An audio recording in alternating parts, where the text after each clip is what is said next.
అండి, welcome to Telugu officers channel. మనం చూస్తే గూఢచర్యం ఆరోపణల మీద ఖతార్లో 8 మంది మాజీ ఇండియన్ నేవీ అధికారులకు మరణశిక్ష విధించటం జరిగింది. దానికి సంబంధించి ఈ వీడియోలో చూద్దాం. చూడండి, మనం చూస్తే 8 మంది ఫార్మర్ ఇండియన్ నేవీ పర్సనల్కి ఎస్పియనేజ్ కేస్. ఎస్పియనేజ్ అంటే ఏంటి? గూఢచర్యం అంట. ఈ గూఢచర్యం కేసులో ఖతార్ కోర్టు వీళ్ళకి డెత్ సెంటెన్స్ని విధించటం జరిగింది, అంటే ఉరి శిక్షను విధించటం జరిగింది. అయితే మనం చూస్తే 2022 ఆగస్టు 30వ తేదీన ఖతార్ అధికారులు ఈ 8 మందిని అదుపులోకి తీసుకోవటం జరిగింది. అప్పటి నుంచి కూడా ట్రయల్స్ అనేవి జరుగుతున్నాయి. అయితే ఇప్పుడు ఇలాగ ఉరి శిక్షను విధించడానికి సంబంధించి మన Indian ministry of external affairs అన్నటువంటిది దిగ్భ్రాంతిని వ్యక్తం చేసింది. తప్పుడు కేసుల్లో భారతీయ అధికారుల్ని ఇరికించారు అన్నట్టుగా ఆగ్రహం కూడా వ్యక్తం చేయటం జరిగింది. మనం చూస్తే ఈ 8 మంది భారతీయుల్ని విడిపించడానికి విదేశాంగ శాఖ చాలా ప్రయత్నాలు చేసింది. కానీ మన భారతదేశ విజ్ఞప్తుల్ని వేటిని కూడా ఖతార్ కోర్టులు పట్టించుకోలేదు.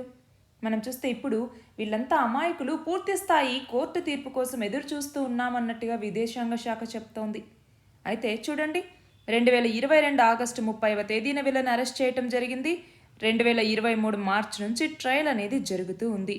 తర్వాత అక్టోబర్ 1వ తేదీన మనం చూస్తే ఖతార్ ఇండియన్ అంబాసిడర్ ఈ 8 మందిని కూడా జైల్లో కలిశారు. అయితే ఇప్పుడు అక్టోబర్ 26వ తేదీన వీళ్ళకి డెత్ సెంటెన్స్ని విధించటం జరిగింది.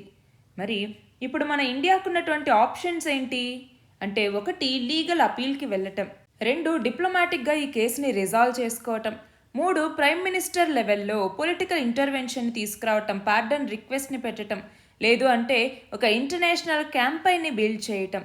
ఇవన్నీ ఇప్పుడు మన భారతదేశం ముందున్నటువంటి ఆప్షన్స్.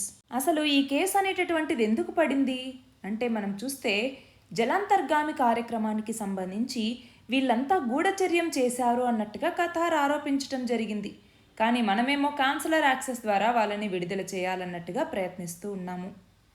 మరి ఈ 8 మంది ఎవరు అంటే చూడండి, ఇందులో కెప్టెన్ నవతేజ్ సింగిల్, అలాగే కెప్టెన్ సౌరభ్ వశిష్ఠ్, అలాగే commander Purendu Tiwari, captain Birendra Kumar Verma, commander Sugunakar Pakala, అలాగే కమాండర్ సంజీవ్ గుప్తా, అలాగే కమాండర్ అమిత్ నాగ్పాల్, అలాగే సెయిలర్ రాజేష్.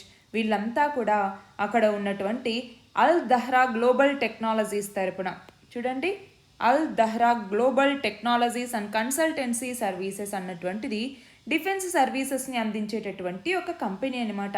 అంటే ఈ దాహ్రా గ్లోబల్ టెక్నాలజీస్ తరపున వీళ్ళు ఖతార్ భద్రతా బలగాలకు శిక్షణ ఇస్తూ ఉన్నారు.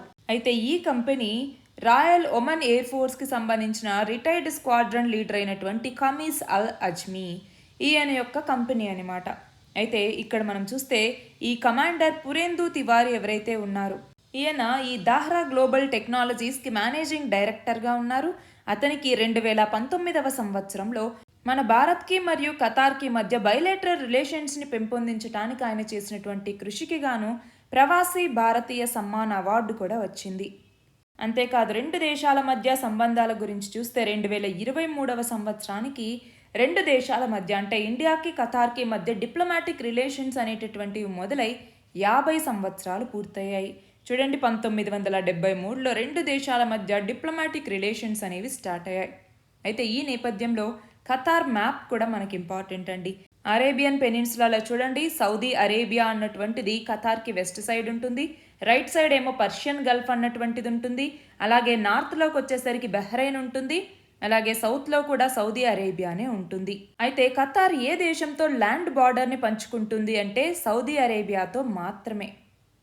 అయితే ఈ నేపథ్యంలో ఖతార్ అలాగే ఇండియా యొక్క రిలేషన్స్కి సంబంధించి ఇక్కడ మనం చూస్తే, 1 ఇక్కడ హిస్టారిక్ రిలేషన్స్ గురించి మనం చదువుకోవాలి.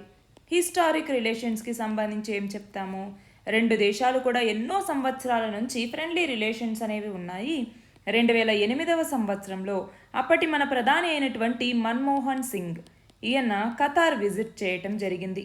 ఆ తర్వాత ఖతార్ అధినేతలు మన భారతదేశానికి రావటం, మన భారతదేశ అధినేతలు అక్కడికి వెళ్ళటం. ఫర్ ఎగ్జాంపుల్ మన నరేంద్ర మోదీ కూడా అక్కడ విజిట్ చేయటం జరిగింది. తర్వాత ఎకనామిక్ టైస్ అంటే ఏంటి, 2 దేశాల మధ్య బైలేటరల్ ట్రేడ్ అనేటటువంటిది జరుగుతుంది.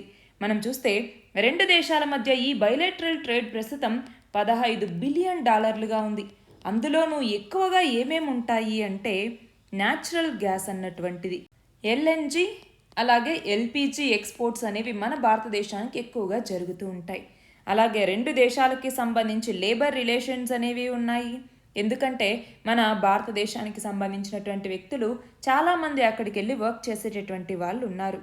అయితే ఇక్కడ చూడండి, కౌంటర్ టెర్రరిజం మరియు సెక్యూరిటీకి సంబంధించి కూడా రెండు దేశాలు వాటి మధ్య సెక్యూరిటీని, ఇంటెలిజెన్స్ కోఆపరేషన్ని కూడా పెంచుకుంటూ ఉన్నాయి. అలాగే డిప్లొమాటిక్ విజిట్స్ అనేవి జరుగుతూ ఉన్నాయి. కల్చరల్గా కూడా రెండు దేశాలకి మధ్య రిలేషన్స్ అనేవి పెరుగుతున్నాయి. ఇవి కాకుండా డిఫెన్స్కి సంబంధించి కూడా మనం చూస్తే డిఫెన్స్ కోఆపరేషన్ అన్నటువంటిది కూడా ఇక్కడ India Qatar defence cooperation agreement అనేటటువంటిది కూడా రెండు దేశాల మధ్య జరిగింది. కానీ మనం చూస్తే 2022లో ఒక రిలీజియస్ కాంట్రవర్సీ అనేది జరిగింది. దానికి సంబంధించి ఏంటి అంటే, ప్రాఫిట్కి సంబంధించి ఒక టీవీ షోలో మాట్లాడినటువంటి మాటలకు గాను ఇండియాకి మరియు ఖతార్కి మధ్య గ్యాప్ అనేది వచ్చింది. ఖతార్ ఏమో పబ్లిక్ అపాలజీని డిమాండ్ చేసింది. కానీ ఇండియాకి వచ్చేసరికి కేవలం ఇండివిడ్యువల్ మాత్రమే రెస్పాన్సిబుల్, పబ్లిక్ అపాలజీ ఎందుకు చేయాలన్నట్టుగా ఆ ఇష్యూ మీద రెండు దేశాలకి మధ్య చిన్న అంతరాయం అనేది ఉంది. అది కాకుండా ఇక్కడ ఈ 8 మంది ఎక్స్ నేవీ పర్సనల్స్ని అక్కడ ఇప్పుడు ఇంప్రిజన్మెంట్కి గురి చేయటం కానివ్వండి, ఇప్పుడైతే ఈ డెత్ సెంటెన్స్ని ఇవ్వటం, వీటన్నింటికి సంబంధించి రెండు దేశాల మధ్య గ్యాప్స్ అనేవి ఉన్నాయి. కానీ ఖతార్ ఎందుకు ఇండియాకి ముఖ్యం, ఇది మనకి తెలియాలి. ఒకటి, మన భారతదేశానికి సంబంధించి దాదాపు 8 లక్షల మంది అక్కడ నివసిస్తూ ఉన్నారు. అంతేకాదు ఖతార్ నుంచి మనకి చాలా రెమిటెన్స్ అనేది కూడా వస్తుంది. ఎనర్జీ సెక్యూరిటీకి సంబంధించి ఖతార్ అన్నటువంటిది ఇంపార్టెంట్. ఇందాకే చెప్పుకున్నాం, ఎల్ఎన్జీ, ఎల్పిజి ఖతార్ నుంచి మనకు వస్తాయన్నట్టుగా. అలాగే జీసీసీ గల్ఫ్ కోఆపరేషన్ కౌన్సిల్కి సంబంధించి కూడా ఈ కశ్మీర్ ఇలాంటి ఇష్యూస్లో మనకి సపోర్ట్ చేయడానికి కూడా ఈ ఖతార్ అన్నటువంటిది మనకు అవసరం. అలాగే యుఎన్ఎస్సిలో మనం పర్మనెంట్ మెంబర్షిప్ అడుగుతున్నాం, దానికి ఈ సపోర్ట్ అనేటటువంటిది ఉండాలి. ఆ విషయంలోనూ ఖతార్ మనకు అవసరం.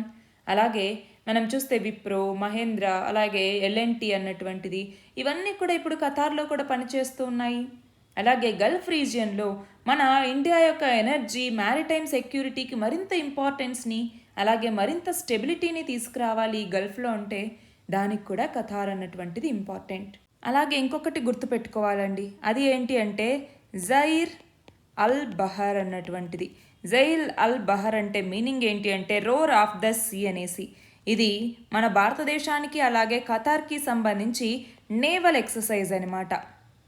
నేవల్ ఎక్సర్సైజ్ రెండు దేశాలకి మధ్య జరిగేటటువంటి నేవల్ ఎక్సర్సైజ్ పేరేంటి అంటే జైర్ అల్ బహర్ అన్నటువంటిది.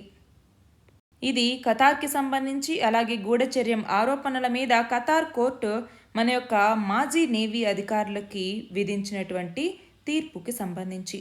All the very best and thank you very much.